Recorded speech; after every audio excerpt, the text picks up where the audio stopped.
Ciao, sono Ubi e questa sera facciamo una bella solitaria sul Monte Cornetto. Partiamo dal Passo Pian delle Fugazze e ci dirigiamo verso Malga Cornetto. C'è un po' di asfalto da macinare, ma va bene per rompere il fiato.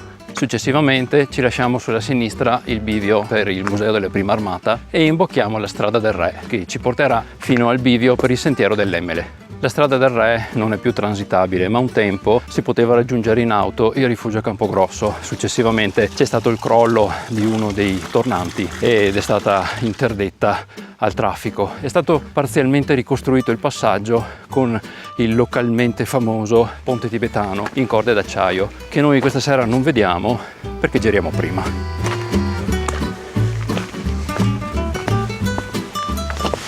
Il sentiero inizia in mezzo al bosco, ma dopo un po' la vegetazione si dirada e si comincia a vedere un po' di panorama.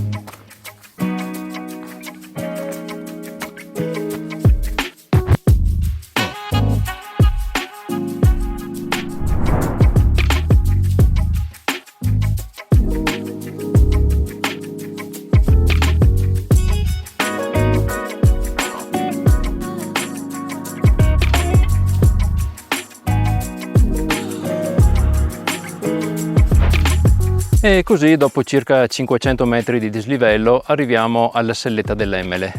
Là in fondo, giù per la valle, c'è il sentiero che arriva dal Vaglio Stretto.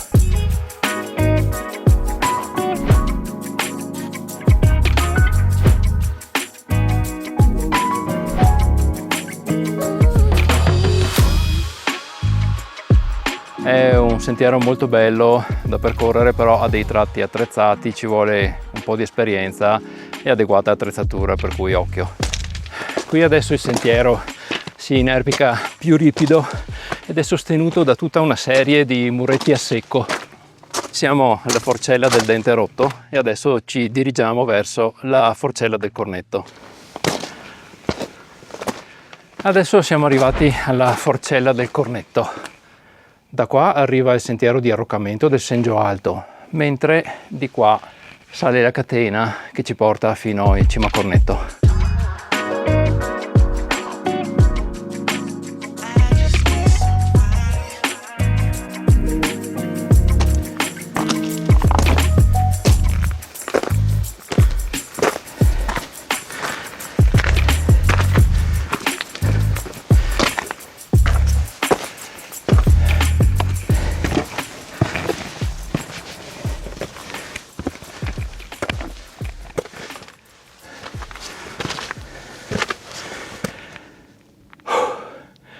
Siamo in vista del Cornetto.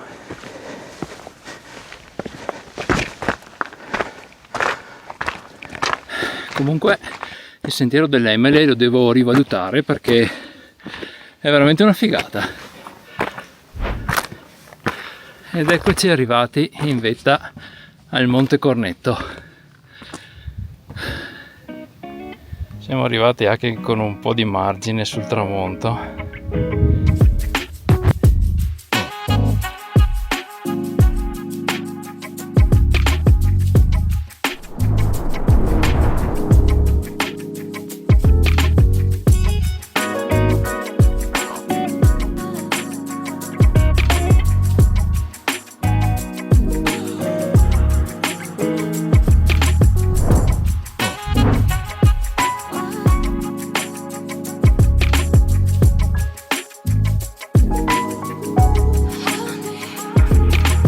Tramonto un po' nuvoloso, però dai, non è male.